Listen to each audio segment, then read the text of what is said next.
de l'UMP qui nous explique que les heures supplémentaires, on les fait parce qu'on a obtenu de son employeur la complémentaire, et ça se fait tout seul, et puis le licenciement, ça se négocie, ça se règle par consentement mutuel. Ça, c'est une vision qui me paraît assez éloignée de la réalité du travail, en tout cas de cette. Il y a l'autre vision qui consiste naturellement qu'il y a une solution pour le conflit et dans l'affrontement.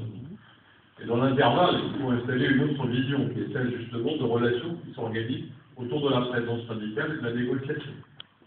Ça suppose évidemment de renforcer la présence syndicale dans l'entreprise qui ne dépend pas du politique, mais qui peut encourager.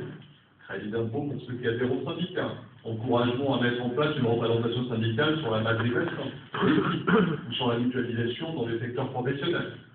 Ça veut dire aussi donner aux syndicats des vrais pouvoirs en matière de négociation fondés sur le principe d'une vraie démocratie sociale. Aujourd'hui, pour signer un accord, il suffit d'être un syndicat représentatif au plan national, et même si dans l'entreprise vous ne représentez que 0,5% des salariés, l'accord que vous signez a une valeur.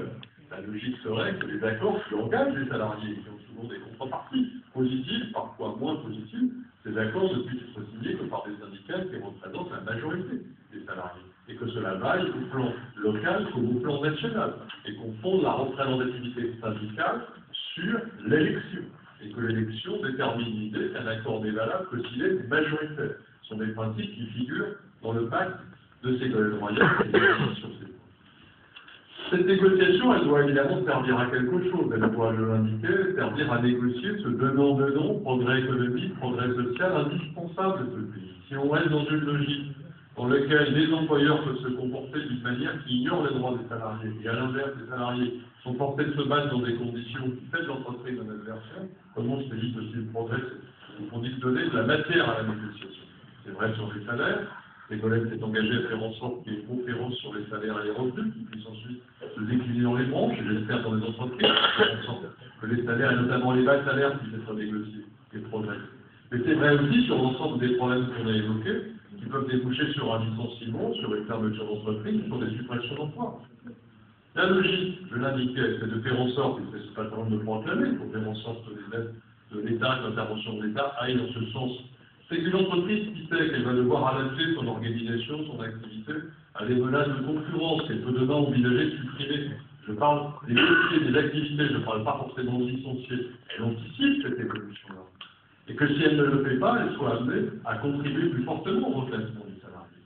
La logique, c'est de faire en sorte qu'on puisse avoir des substituts au licenciement qui sont l'adaptation des salariés à d'autres types d'emplois qui soient aidés par la collectivité. Et que ça puisse d'ailleurs se négocier avec les partenaires. Pourquoi l'alternative, elle est uniquement avec le plan social? Pourquoi est-ce que le plan social serait la seule alternative proposée à l'entreprise? Pourquoi d'autres évolutions ne pourraient pas être négociées et soutenues dans l'entreprise? C'est des choses vers lesquelles il faut aller. Ça veut dire aussi, et ça a été dit très fortement, que l'entreprise ne doit pas pouvoir, les entreprises ne doivent pouvoir se défausser sur la collectivité de la question de l'indemnisation et du reclassement du salarié. Nous devons moduler les cotisations sociales en fonction des politiques d'embauche et de licenciement. Ça me paraît aller de soi. Nous devons faire en sorte que les entreprises participent plus au reclassement financièrement des salariés si effectivement elles n'ont pas fait d'efforts en amont. On doit faire en sorte, surtout, qu'un salarié qui est menacé de perdre son emploi, qui n'a pas pu être adapté à l'évolution de son emploi, pour lequel l'entreprise n'a pas trouvé de solution. L'entreprise assume son reclassement en interne ou en externe, et que cette obligation de reclassement soit d'autant plus forte qu'elle réalise des résultats positifs. Une entreprise qui est compétitive, qui fait des bénéfices, et qui veut licencier cette entreprise, elle doit se voir à sa charge assumer une obligation de reclassement qui doit porter uniquement sur la collectivité, c'est-à-dire payée par le contribuable ou par les autres entreprises. Ça, ce sont les engagements qui figurent dans le pacte présidentiel de Ségolène et qui sont de nature à changer la donne, en tout cas à rééquilibrer la situation. Non pas dans un souci conflictuel, mais de faire en sorte que chacun assume ses responsabilités. S'il n'est pas possible de défendre tous les emplois, s'il n'est pas possible de sauver toutes les entreprises, on en a parlé au début de cette discussion. En revanche, on doit faire en sorte que ceux qui travaillent voient leurs droits garantis, voient leur dignité respectée, voient les solutions fondées et pas en se défaussant sur l'assurance chômage, en se défaussant sur la DPE, en se défaussant sur la collectivité. C'est ce que j'évoquais sur la sécurité sociale professionnelle, c'est ce que j'évoquais à travers la garantie d'une indemnisation, d'une rémunération au moins égale à 90% de mes salaires, avec l'ensemble des droits attachés au contrat de travail qui doivent être garantis pendant la période de retour à l'emploi. C'est une condition d'unité. C'est vrai que les entreprises vont avoir besoin d'évoluer, de s'adapter, qu'on ne peut pas maîtriser cette évolution, que nous ne sommes pas maîtres des évolutions économiques, en tout cas de beaucoup d'entre elles, et en revanche, nous devons être maîtres alors des conséquences sociales, et ces conséquences sociales doivent être le plus positives possible pour le jeune. J'ajouterai pour le salarié. Je ferai un dernier point. On a abordé tout à l'heure la question des jeunes. Je voudrais dire juste un mot. Moi, ce qui m'a frappé au cours des dernières années, même si ces questions d'emploi, ça fait une dizaine d'années, puis ça fait plus longtemps que ce processus dure, c'est que la situation de chômage dans laquelle se trouve ce pays, par conséquent de profusion de compétences disponibles sur le marché du travail, a fait que beaucoup d'entreprises, et c'est vrai aussi parfois pour les administrations, ont embauché des salariés qui sont surqualifiés par rapport aux emplois qu'ils occupent. Autrement dit, pour occuper certains types d'emplois, on va demander des diplômes beaucoup plus élevés parce que ces diplômes étaient disponibles. Il faut remettre du mouvement dans l'ensemble des entreprises et de la société. Ceux qui occupent aujourd'hui des emplois alors qu'ils sont surqualifiés sont souvent déçus, démotivés, n'ont pas de perspective de promotion.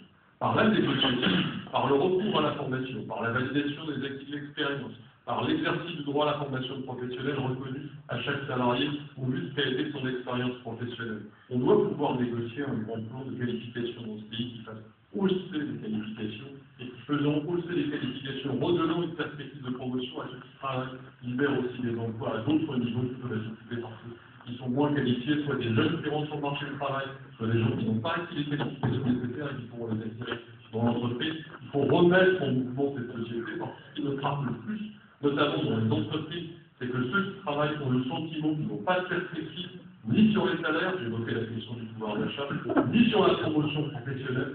Combien sont ceux qui nous disent avant il y avait les prétentions promesses sur le type d'emploi sur lesquels vous pouvez rentrer, maintenant ce sont souvent des jeunes ingénieurs qui sont recrutés par les écoles, il n'y a plus effectivement cette hiérarchie qui pouvait exister, il y avait des inconvénients en termes d'organisation, il y avait des avantages en termes de promotion. Il faut rouvrir la porte à une discussion sur la promotion, sur les perspectives de promotion dans l'entreprise, pour que sur les salaires, sur la promotion professionnelle, sur les perspectives que l'on a sur soi-même, on puisse se projeter dans l'avenir et pas considérer que là où on rentre dans l'entreprise à un moment donné, c'est là au mieux où on terminera au bout d'un temps si on n'a pas perdu son travail. Bon, depuis une vingtaine